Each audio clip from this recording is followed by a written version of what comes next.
المغضوب عليهم ولا الضالين اللهم صل على محمد وعلى محمد.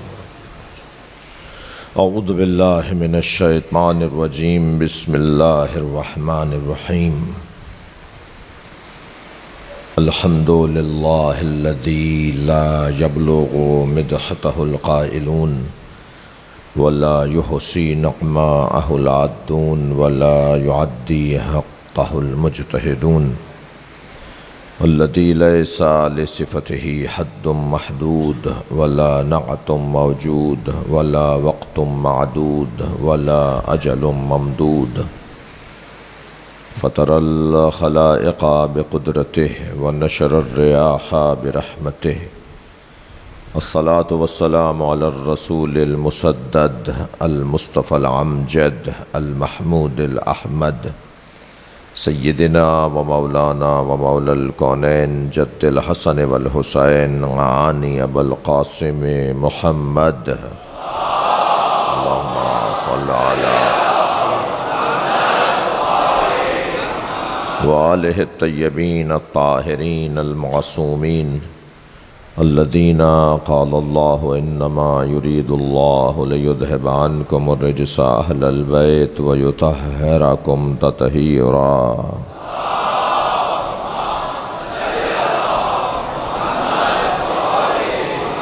ولعنة الله على أعدائهم أجمعين من يوم عداوتهم إلى قيام يوم الدين. أما بعد، قال الحكيم في قرآن الكريم بسم الله الرحمن الرحيم إن الذين آمنوا وعملوا الصالحات سيجعل لهم الرحمن ودا. صلوات.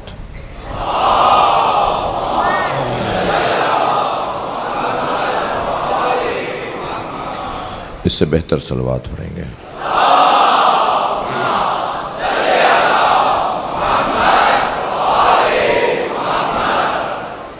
سورہ مبارکہ مریم ہے، آیت نمبر 96 ہے. اللہ اپنے اس کلام میں کیوں کسی سے محبت ہو اس کی علت بیان کر رہا ہے. محبتیں مختلف نوعیت کی ہیں، کچھ واقعی اور حقیقی محبت ہے اور کچھ صوری اور اعتباری اور ریاکارانہ محبت ہے. وہ جو واقعی اور حقیقی محبت ہے اس میں محبوب اور محب کا ایک خاص رشتہ ہے، اور اس رشتے کا ایک نتیجہ محبت کرنے والا محب وہ اپنے محبوب کے علاوہ کچھ اور دیکھتا نہیں ہے. کل کی مجلس میں ہم نے ایک بات کہی تھی کہ عشق، یہ تقسیم بہت اچھی نہیں ہے کہ عشق مجازی اور عشق حقیقی. عشق عشق ہے، عشق مجازی عشق ہی نہیں ہے. وہ عشق ہی کیا کہ جو معشوق کے پا لینے پہ ختم ہو جائے. عشق تو وہ ہے جو معشوق کے پا لینے سے شروع ہو. بہت اچھی نہیں ہے کہ عشق مجازی اور عشق حقیقی. عشق عشق ہے، عشق مجازی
سرحانے جب اس بدن کے پہنچا، انگوٹھی کس طرح لوٹتا تھا، زخمی ہاتھوں پہ ورب اتنا، جس کو ماتم آتا ہے ماتم کر رہے نا، ارے نہ اتری ظالم سے جب انگوٹھی، ارے تو کاٹ کر لے گیا انگلی۔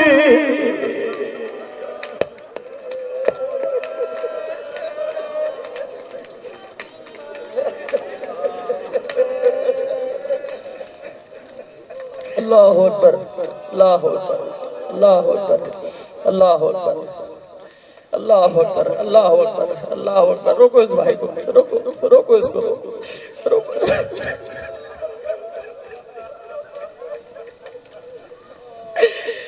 جو گرم ریتے پہ بے کفن ہے،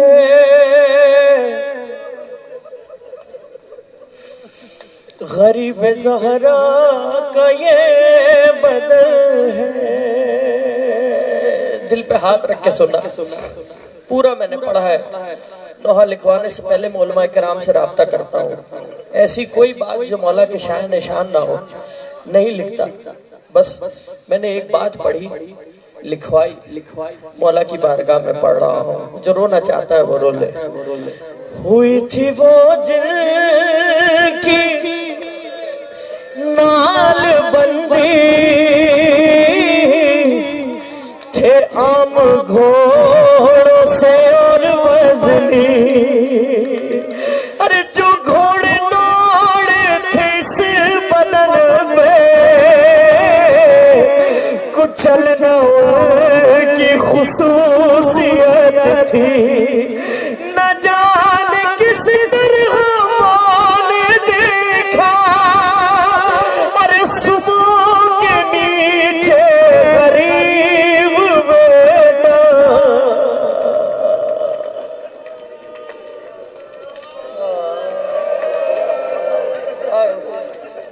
آئے حسین، آئے حسین، آئے حسین، شہزادی راضی ہو، شہزادی راضی ہو، شہزادی راضی ہو۔ میں نے متعدد علماء کرام سے سنا ہے، متعدد علماء کرام سے، میں مولا حسین کو گواہ کر کے کہہ رہا ہوں، اپنا آپ منوانے کے لیے کبھی نہیں پڑا کہ لوگ میری تعریفیں کریں، بس یہ چاہتا ہوں کہ مجلس میں آپ آئے ہو، آپ کی آنکھ سے آنسو جاری ہو جائے۔ کیوں؟ کیونکہ وقت کا امام خود اس وقت خون کے آنسو رو رہا ہے۔ سنیں گے کیوں روتا ہے؟ کیوں روتا ہے وہ میرا مولا؟ سروں کو نیزوں پہ جب چڑھایا،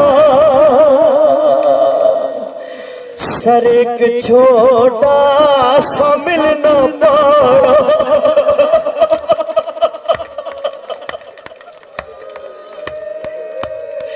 ارے لائن نیزہ زمین پہ مارا، تو لاشا سے گھر کا ساتھ آیا، پدر کے زخمی بدن پہ رکھ گئے، لائن کاٹا صغیر کو۔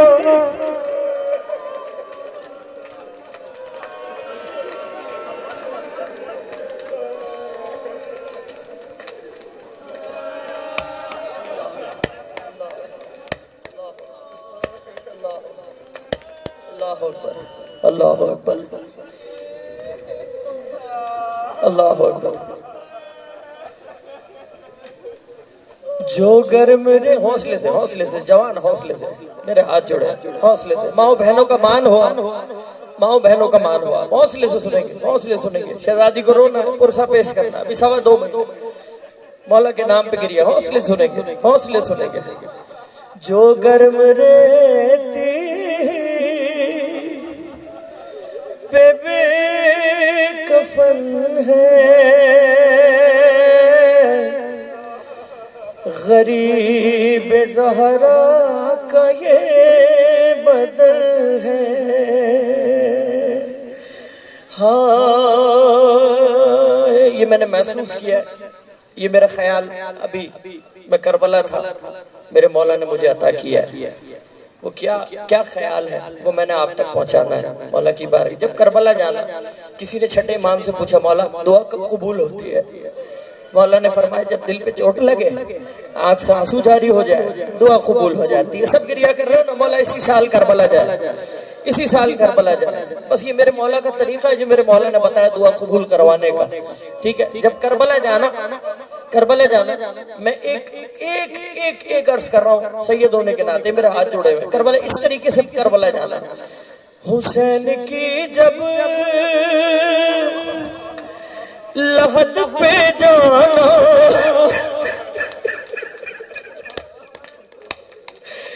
رضا سی شان یاد رکھنا، بچھی ہے تربت میں کہ چٹائی، یہ دل کی آنکھوں سے دیکھ لینا۔ چوتھے امام نے کیا فرمایا؟ پھوپھی اماں میں نے اپنے بابا کے بدن کو سمیٹا ہے کربلا میں، وہی وہ زخمی بدن رکھا ہے، صغیر سینے پہ سو رہا ہے۔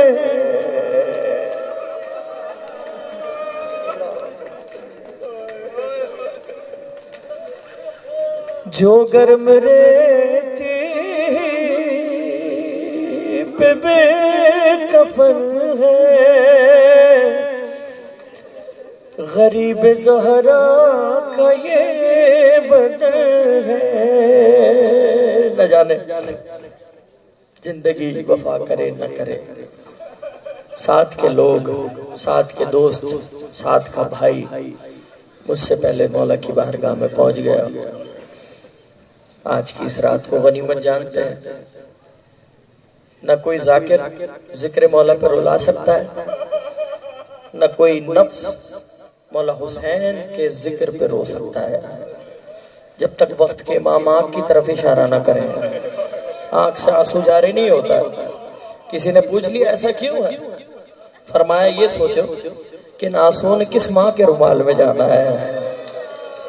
ہر کسی کا آنسو شہزادی کے رومال میں نہیں آ سکتا۔ مجلس میں کھڑا ہو کے بھی جو گریہ نہ کرے وہ اس بات پر سوچے ضرور کہ ایسا کیا ہے۔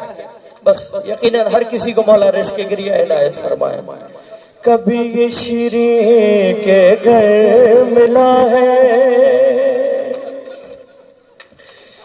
کبھی یہ راہب کے گھر گیا ہے، کبھی شجر پہ رسل باندھا، کبھی یہ صندوق میں رکھا ہے۔ ارے نہ جانے اس کا سفر ہے کیسا، نہیں ہے مظلوم۔ نوکری سے عشق، آپ کاروبار کر رہے ہیں اپنے کاروبار سے عشق، آپ کسی بھی خاص مہم پر رواں دواں ہیں، کوئی مصروف ہیں، اس کام سے عشق۔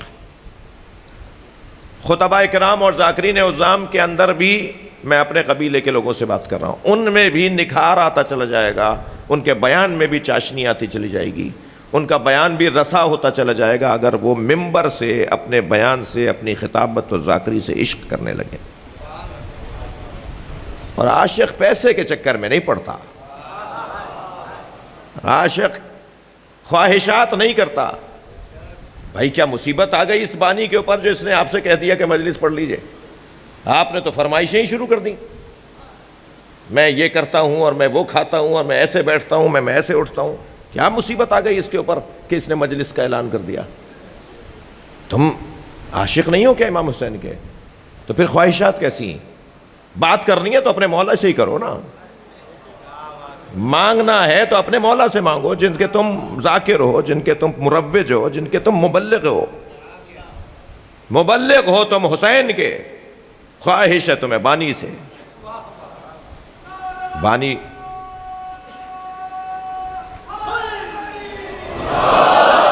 عزیزان گرامی، جس کام سے بھی میں، اچھا آپ تسلی دیجئے، اکتا تو نہیں رہے میری باتوں سے؟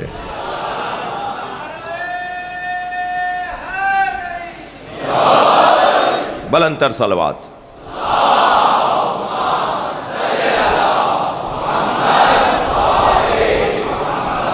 توجہ ہے، عشق، اپنے کام سے عشق۔ لکھنے کا شوق ہے تو پھر لکھنے کا شوق ہے، ثابت کریں کہ شوق ہے جی۔ خطابت کا شوق ہے، تدریس کا شوق ہے، نوکری کاروبار کا کوئی شوق ہے، فلاں کام کرنے کا شوق ہے، مثال کے طور پہ فلاں کاروبار کا میرا بڑا، تو اس کام میں پھر اس کے تقاضے پورے ہوں۔ عشق، جب بھی ہم اپنے کام کی بنیاد عشق پر رکھیں گے وہ کام کامیاب ہو جائے گا، وہ کام آخر تک جائے گا۔ اور اگر ایسا نہیں کیا، سر سے اتار پھینکنے کا انداز ہوا تو وہ کام مکمل نہیں ہو پائے گا۔ اسے علامہ اقبال دو مصروں میں یوں کہتے ہیں کہ عشق پر اعمال کی بنیاد رکھ، عشق پر اعمال کی بنیاد رکھ، عقل کو تنقید سے فرصت نہیں۔ یہ کیوں، یہ کیسے، جب طے کر لیا تو پھر یہ کیوں اور یہ کیسے نہیں، کرنا ہے وہ کام۔ عزیزو،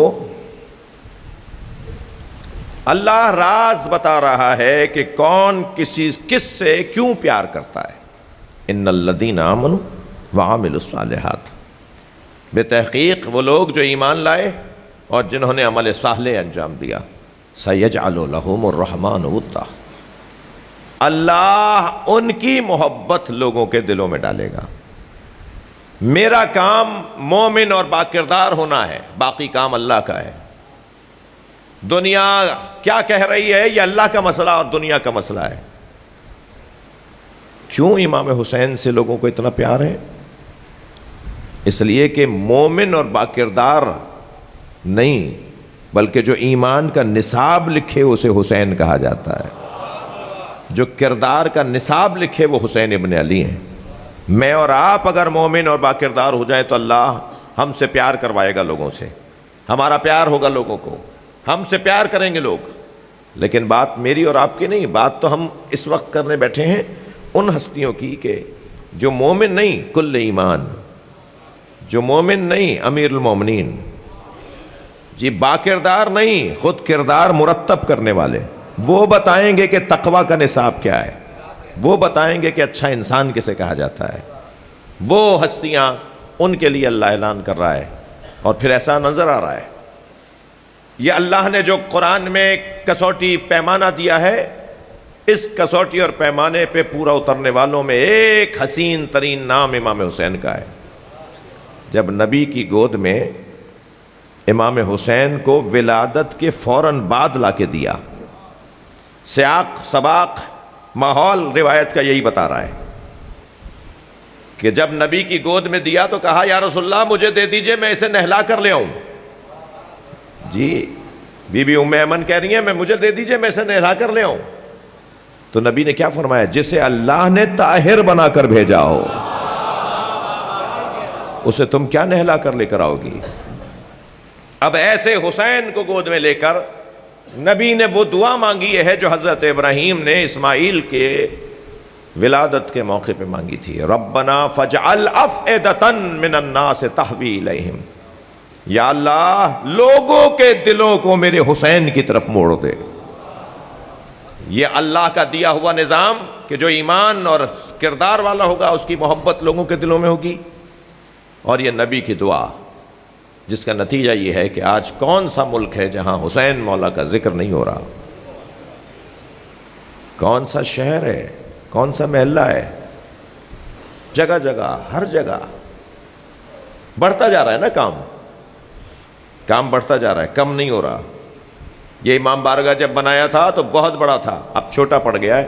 میرے عزیز باہر بیٹھے ہوئے ہیں، امام بارگاہ چھوٹا نہیں پڑا، حسین کے مریدوں میں اضافہ ہوا ہے، امام کے چاہنے والوں میں اضافہ ہوا ہے، اور یہ اضافہ ہوگا۔ ابھی بات اور آگے بڑھے گی۔ اور عزیزو، میں ان بچوں جوانوں سے زیادہ بات کر رہا ہوں، بزرگوں سے مجھے دعا چاہیے۔ بہت ساری فضول باتوں میں خواہ مخواہ رستے کے پتھر، خواہ مخواہ بیریئر، خواہ مخواہ وقت ضائع کرنا، خواہ مخواہ اپنے وقت کا زیان فضول باتوں میں نہیں پڑو۔ ایک مجلس کے ساتھ اتنی ساری چیزیں جوڑ دیں اور لڑنے جھگڑنے کا رستہ بنا لیا اور تناؤ کھچاؤ اور گروپنگ کا ذریعہ بنا لیا. وہ ایسے اور وہ ویسے اور وہ ایسے اور وہ ایسے ماتم کرتے ہیں اور وہ ایسے مجلس. الجھنیں خواہ مخواہ کی، فضول وقت کا زیان بھی ہے، مولا سے دوری کا سبب بھی ہے. جب کبھی آپ سے کوئی آ کر لڑنے کی بات کرے، توجہ، کسی کے خلاف آپ کے ذہن کے اندر کوئی چیز ڈالے، اور جس کے خلاف وہ ذہن میں چیز ڈال رہا ہے اس کے دل میں جناب زہرا کی محبت ہو، تو سمجھیں کہ یہ شیطان کی آواز ہے جو آپ کو اس سے لڑوا رہی ہے کہ جس کے دل میں جناب زہرا کی محبت ہے. مجھے حق نہیں ہے میرے بچوں کہ میں کسی کے بارے میں فیصلہ کروں کہ فلاں ایسا اور فلاں ویسا. یہ نیتوں کے مسئلے ہیں، یہ وہ مالک جانتے ہیں جن کے بارے میں یہ سوچ رہا ہے. کیا معلوم کہ ایک چیز اس کی کمزور ہو تو دوسری اس کی اتنی اچھی ہو کہ مولا کے نزدیک وہ مقرب ہو جائے. میں پیچھے رہ جاؤں اور وہ جسے میں کہہ رہا ہوں کہ اس کا تو فرلا کردار ایسا ہے، وہ مولا کے قریب آ جائے. پھر ایک جملہ بدل کر مفہوم کو پیش کر رہا ہوں، کسی سے نفرت نہیں کرو، کسی سے نفرت نہیں کرو. میں تو پیغام دینا چاہتا ہوں کہ آپ عیسائیوں سے نفرت نہیں کرو، یہودیوں سے نفرت نہیں کرو، کہ سنی تو ہماری جان ہے، سنی ہماری جان ہے. سنیوں سے نفرت کیسی؟ سنیوں کے ساتھ جھگڑا کیسا؟ پھر جب سنی سے جھگڑا نہیں ہے تو پھر شیعہ سے شیعہ کا جھگڑا کیسا؟ شیعہ کا شیعہ سے لڑائی کیسی؟ کسی سے نفرت نہیں کرو. مجھے پتا ہے کہ میں کس معاشرے کا رہنے والا ہوں، جس معاشرے کے اندر جو سوچ ہے وہ مجھے پتا ہے. ممکن ہے مجلس کے بعد کوئی مجھے روک لے اور مجھے کہے کہ پھر یہ تولا و تبرہ کیا ہے؟ اگر کسی سے نفرت نہیں کرنی تو تبرہ کیا ہے؟ تو بھائی جس سے تم نفرت کر رہے ہو اس نے کربلا میں آ کے مارا تھا، اس نے سیدہ کا دروازہ جلایا تھا. ہاں اگر اس کے دل میں کسی کی محبت ہے تو اس نے تو یہ کام نہیں کیا. تم محنت کرو، آسان رستہ کیوں اپنائے ہوئے ہو؟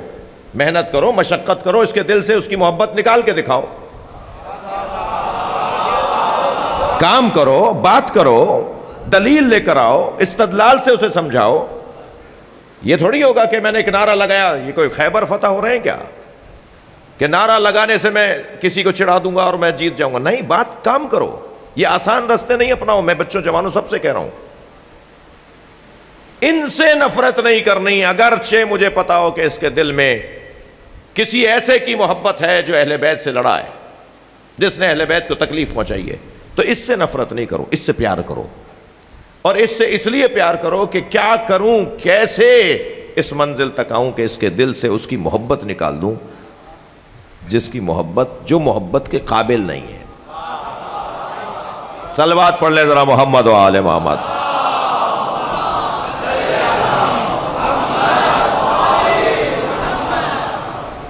اللہ ہمیں حسین کے محبوں میں شمار فرمائے.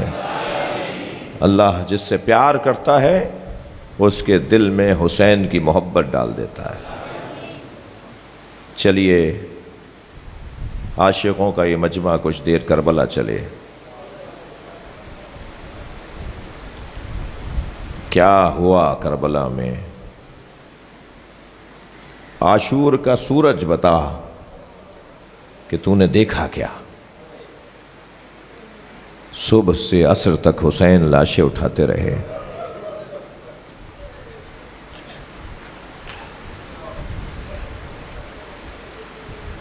لاشیں بھی کسی اور کو اٹھانے نہیں دیے. حتیٰ جون کا لاشا، حر کے بیٹے علی ابن حر کا لاشا. جب علی ابن حر نے اپنے بابا کو پکارا نا، بابا میری مدد کو آئیے، اولاد والے لوگ بیٹھے ہیں، اولاد اس حالت میں اگر باپ کو پکارے کتنی جلدی پہنچا ہوگا. حر اپنے بیٹے کے قریب پہنچا ہوگا. جیسے ہی پہنچا کیا دیکھا؟ حسین پہلے سے موجود ہے اور امام نے حر کے بیٹے کا لاشا اٹھایا ہوا ہے. جب بڑھ کر کہا نا مولا یہ غلام زادہ ہے، اس کا لاشا میں اٹھاؤں گا. امام نے فرمایا حر جوان کی میت باپ نہیں اٹھاتا. کون تھا کربلا میں؟ لیکن عجیب منظر ہے کہ جب علی اکبر کا لاشا اٹھایا تو برابر سے جناب زینب کے سلام کی آواز آئی۔ یہ واحد لاشا ہے جو حسین کے ساتھ زینب نے اٹھوایا ہے۔ اجرکم اللہ، آمادہ ہو گئے آپ رونے کے لیے؟ عزادارو، لاشیں میرے مولا نے بہت اٹھائے، مگر 4 لاشوں پہ حسین بہت روئے۔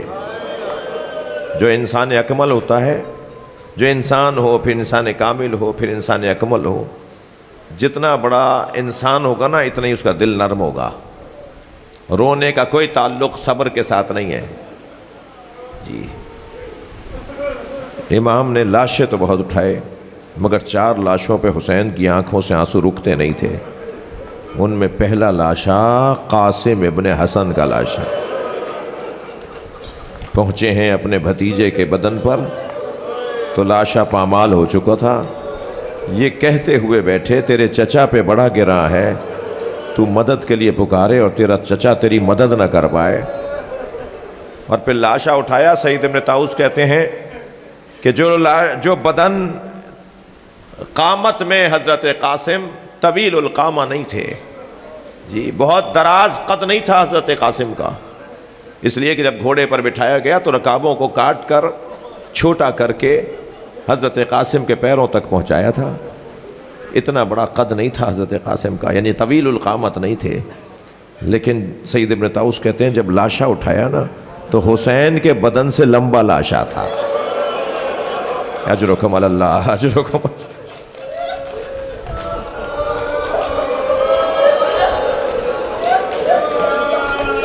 اور حضرت قاسم کا لاشا امام حسین جب لے کر گنج شہیداں خیام حسینی تک آئے ہیں تو بیویاں ایسے کھڑی تھیں جیسے کسی کی بارات آ رہی ہو،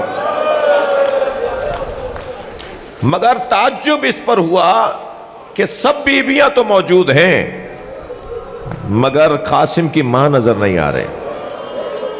تو امام حسین نے جناب زینب سے پوچھا، بہن زینب، بھابی ام فروہ کہاں ہیں؟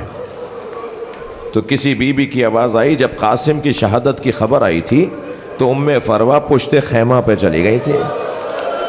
اب جا کے جو بیویوں نے دیکھا، کیا دیکھا؟ پیشانی سجدے میں ہے اور جناب ام فروہ تسبیح پڑھ رہی ہیں، شکراً شکرا، حقاً حقا۔ جیسے ہی سجدہ مکمل ہوا، جناب زینب کی آواز آئی، بھابی آپ کو حسین بلا رہے ہیں۔ اجرکم اللہ۔ جو رونے آئے اپنی آوازوں کو آزاد کریں گے۔ خاص روحانیت اور نورانیت حاکم ہو جاتی ہے جب گریہ ہو رہا ہوتا ہے۔ شاید میرے فضائل کے بیان میں فرشتوں کی، انبیاء کی، اولیاء کی اتنی توجہ نہ ہو، لیکن جب ذکر مصائب ہوتا ہے نا تو آپ رونے والوں کے درمیان ایک بیمار امام کے رونے کی آواز۔ مجلس میں خواتین بھی بیٹھی ہیں، میں بیویوں سے کہوں گا ذرا ادب رہے، احترام رہے، کسی کو دھکا نہ لگ جائے۔ کیا معلوم کہ کوئی 4 سالہ پوتی اپنی دادی کے ساتھ آئی بھی ہو۔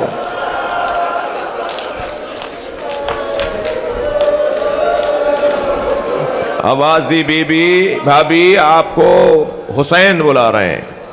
جب آئی نا جناب ام فروہ وہاں جہاں حضرت قاسم کا لاشا رکھا ہوا تھا تو پہلے اپنے بچے کا لاشا دیکھا، اپنے بیٹے کا لاشا دیکھا۔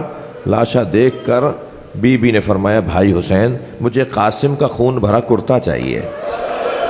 ایک ماں کی آرزو، ایک ماں کی خواہش۔ امام حسین نے نہیں پوچھا، بھابی اس کرتے کا کیا کریں گی جو تار تار ہو گیا، جو چاک چاک ہو گیا؟ ماں کی آرزو تھی۔ کچھ ہی دیر بعد وہ خون بھرا کرتا جناب ام فروہ کو دے دیا۔ بی بی نے اسے اپنے خیمے میں لے جا کے رکھ دیا۔ عصر عاشور خیمے لوٹے، تبرکات لوٹے گئے۔ یہ قافلہ 11 محرم کو اسیر ہو کر کوفہ گیا، کوفہ سے شام گیا، شام میں زندان میں رہا، زندان سے رہائی ملی تو تبرکات واپس آئے۔ ہر بیوی نے اپنی اپنی گٹھڑی اٹھائی ہوئی تھی، جناب ام فروہ نے بھی اپنی گٹھڑی سینے سے لگائی ہوئی تھی۔ یہ قافلہ شام سے کربلا گیا، کربلا سے مدینہ آیا۔ جب مدینہ پہنچی نا تو فرمانے لگی، میرا اونٹ جنت البقیع لے جاؤ۔ اور جنت البقیع پہنچی تو قبر امام حسن کے برابر میں بیٹھی، گٹھڑی کھولی، خون بھرا کرتا نکالا، امام حسن کی قبر پہ پھیلا دیا، اے میرے والی تمہارے بچے کی نشانی لے کر آئے۔ اجرکم اللہ، اللہ کسی غم میں نہ رلائے۔ ایام عزاداری کے ہیں، گریہ و فغاں کے ایام ہیں۔ یہ ایک لاشا جس پر امام بہت روئے وہ حضرت قاسم کا لاشا۔ مجھے جلدی نہیں ہے، تسلی کر کے روئیں، گریہ کریں۔ پیغام ان مجلسوں کا یہ صدائے گریہ تبلیغ سے کم نہیں ہے، بہت بڑی تبلیغ ہے یہ۔ ایک لاشا حضرت قاسم کا لاشا، دوسرے لاشے کا نام سنیں گے؟ دوسرا لاشا عباس کا لاشا۔ کیسے پہنچے ہیں بھائی کے لاشے پر، کیسے پہنچے ہیں بھائی کے لاشے پر؟ کبھی گرتے تھے، کبھی اٹھتے تھے، کبھی کمر پکڑتے تھے، کبھی آوازیں دیتے تھے، پہنچے حضرت عباس کے لاشے پر۔ حضرت عباس کا سر اپنی آغوش میں لیا، مولا غازی عباس نے اپنا سر ہٹا دیا، امام نے پھر آغوش میں لیا، پھر آہستہ آہستہ سر سرکا کے ہٹا دیا۔ تو پوچھا امام حسین نے، عباس تم اپنا سر ہمارے زانوں سے ہٹاتے ہو؟ فرمایا مولا یہ شہزادوں کی جگہ ہے۔ اور نقن صاحب فرماتے ہیں کہ شاید اس وجہ سے سر ہٹایا کہ ابھی میرا سر تو حسین کے زانوں پر ہے، کچھ دیر کے بعد حسین کا سر کہاں ہوگا؟ وصیت کی، ان میں فرمایا میرا لاشا خیمے نہ لے جائیے گا۔ نہر کے کنارے حضرت عباس کا لاشا چھوڑ کر آ گئے، مگر مڑ مڑ کر دیکھتے رہے۔ یہ دوسرا لاشا۔ تیسرے لاشے کا نام سنیں گے؟ وہ لاشا علی اکبر کا لاشا، جوان بچے کا لاشا، کڑیل جوان کا لاشا، واحد مجاہد کربلا ہے جسے امام حسین نے فرمایا جاؤ جا کے اپنی پھوپھیوں سے اجازت لو، ماں بہنوں سے جا کے اجازت لو۔ اجازت لے کر آئے ہیں، گھوڑے پر بیٹھ کر جا رہے ہیں۔ حسین نے خود سجایا ہے، اپنے ہاتھوں سے امامہ پہنایا ہے، اپنے ہاتھوں سے تلوار حمائل کی ہے۔ علی اکبر کو روانہ کیا۔ حضرت علی اکبر نے محسوس کیا جیسے کوئی پیچھے دوڑتا ہوا آ رہا ہے۔ اب جو مڑ کر دیکھا، بوڑھا باپ، مہلن مہلا یا بنیا، اے میرے لال آہستہ آہستہ جاؤ۔ اتر آئے گھوڑے سے، بابا آپ نے تو مجھے رخصت کر دیا تھا۔ فرمایا کاش تمہارے تم جیسا جوان بیٹا ہوتا۔ کیسے رخصت کیا اس کا بیان بہت مشکل ہے، مگر علی اکبر ابھی گئے ہیں میدان میں کہ امام حسین نے جناب فضہ سے کہا اماں، ماں کی دعا اولاد کے حق میں خاص اثر رکھتی ہے، ام لیلہ سے کہو ایک مرتبہ اور علی اکبر کو دیکھ لوں، دعا کرے میں ایک مرتبہ اور اپنا بچہ دیکھ لوں۔ حضرت ام لیلہ مصلی پر گئی، سر پہ قرآن رکھا، مناجات پڑھنا شروع کی ہے، یعقوب سے یوسف کو ملانے والے، میرا یوسف بھی مجھے ایک دفعہ دکھا دے، اجرکم اللہ۔ یہاں حضرت ام لیلہ کی مناجات مکمل نہیں ہوئی تھی کہ تکبیر کی آواز آئی۔ بی بی ام لیلہ در خیمہ پر گئی، کیا دیکھا کہ علی اکبر بابا سے بات کر رہے ہیں، اور بات کیا کر رہے ہیں؟ کہہ رہے ہیں بابا چند گھونٹ پانی کے مل جاتے، تھکے نہیں، اللہ آپ کو اجر عطا فرمائے۔ چند گھونٹ بابا چند گھونٹ پانی کے مل جاتے تو میں بتاتا کس کا پوتا ہوں۔ بابا چند گھونٹ پانی کے مل جائے تو میں، یہ گرمی، یہ اسلحہ، یہ گرمی، یہ مجھے مارے ڈال رہی ہے۔ 3 سال کے تھے حضرت علی اکبر۔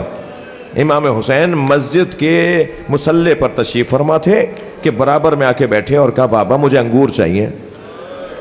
امام حسین نے یہ نہیں کہا کہ موسم نہیں ہے، ستون مسجد کو ہاتھ مارا تو ستون سے ایک خوشہ گرا، انگوروں کا خوشہ گرا، موسم نہیں تھا انگوروں کا۔ امام نے وہ انگور علی اکبر کو بڑھاتے ہوئے کہا علی اکبر تم بابا سے کچھ مانگو اور تمہارا بابا تمہیں نہ دے۔ جو کم سن علی اکبر کو معجزے سے انگور دے دے، وہ کڑیل جوان علی اکبر کو کربلا کے میدان میں پانی کیسے پلائے؟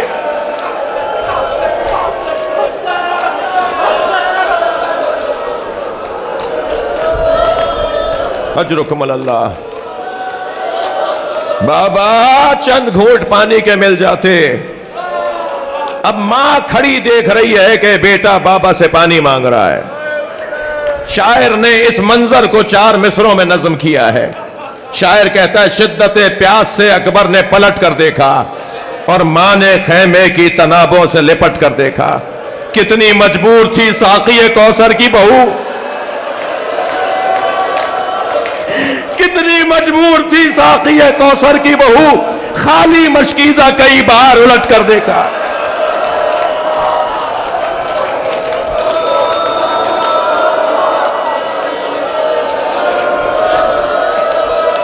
اجرکم اللہ.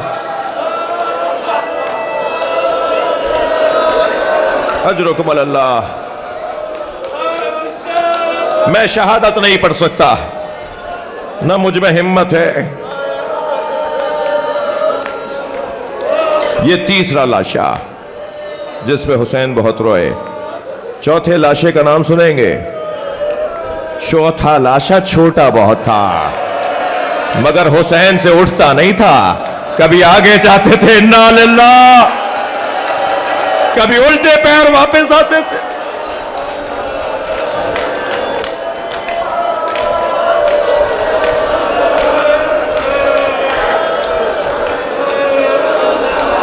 سلام ہو جناب رباب پر, بڑا حوصلہ ہے اس بی بی کا.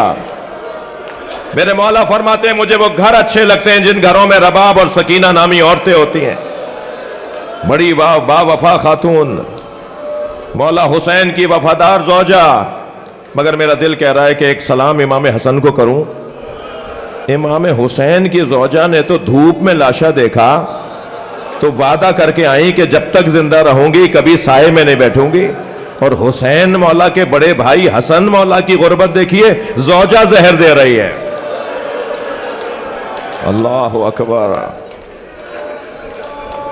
اب کربلا کا میدان اور حسین تنہا. اب امام حسین بچے کا لاشا قبر کے حوالے کر چکے. اجرکم اللہ. تسلی سے گریا کریں. اب کربلا کا میدان, حسین تنہا. کیسے رخصت لی ہے بیویوں سے اس کا بیان مشکل ہے, مگر اتنا ضرور ہے کوئی دامن پکڑے کھڑا تھا, کوئی بازو پکڑے کھڑا تھا, کوئی امام کے پشت پر کھڑا تھا, کوئی یہ کہہ کے رو رہا تھا ارحم غربتنا, ہماری غربت پر رحم کرو. اور حسین بیویوں سے رخصت ہو کر باہر آئے. ذوالجناح پر بیٹھے, گھوڑا چل نہیں رہا. دیکھا سکینہ پیر پکڑے بیٹھی ہے. مجھے ایک منزل تک آپ کو لے جانا ہے. بی بی کو گود میں لے کر پھر ایک مرتبہ رخصت لی, پھر بیٹھے. اب جو گھوڑا آگے بڑھا تو حسین کی کان میں آواز آئی کہ جیسے کوئی مجھے روک رہا ہے, آوازیں دے رہا ہے. تو امام نے مڑ کر دیکھا تو زینب دوڑتی بھی آ رہی ہے. مہلا مہلا یبن الزہرا, اے میرے ماں جائے, آہستہ جاؤ. اجرکم اللہ. تھکے نہیں اجرکم اللہ. امام گھوڑے سے اترے, جناب زینب سے کچھ دیر راز کی باتیں کی. جی امور کائنات سونپے ہیں, ولایت دی ہے جناب زینب کے حوالے کیے ہیں. اور پھر بیٹھ کر میدان کربلا میں آئے اور ایک خطبہ ارشاد فرمایا. اور خطبے میں یہ مفہوم تھا کہ تلواروں آؤ, بھالے برچھیوں آؤ, میرے ٹکڑے ٹکڑے کر ڈالو. ادھر سے حملہ ہوا, ادھر سے حسین نے جواب دیا. لشکر 3 حصوں میں تقسیم تھا, میمنہ, میسرہ, قلب لشکر.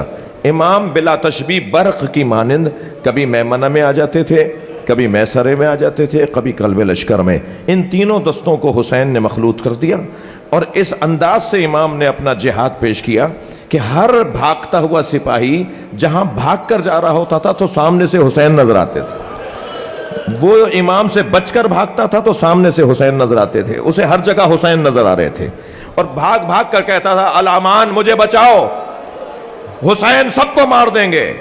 ایک اکیلا حسین, 30,000 کا لشکر جو حسین کو مارنا چاہتا ہے. امام نے اپنے جوہر شجاعت دکھائے جب الامان الامان بچاؤ بچاؤ.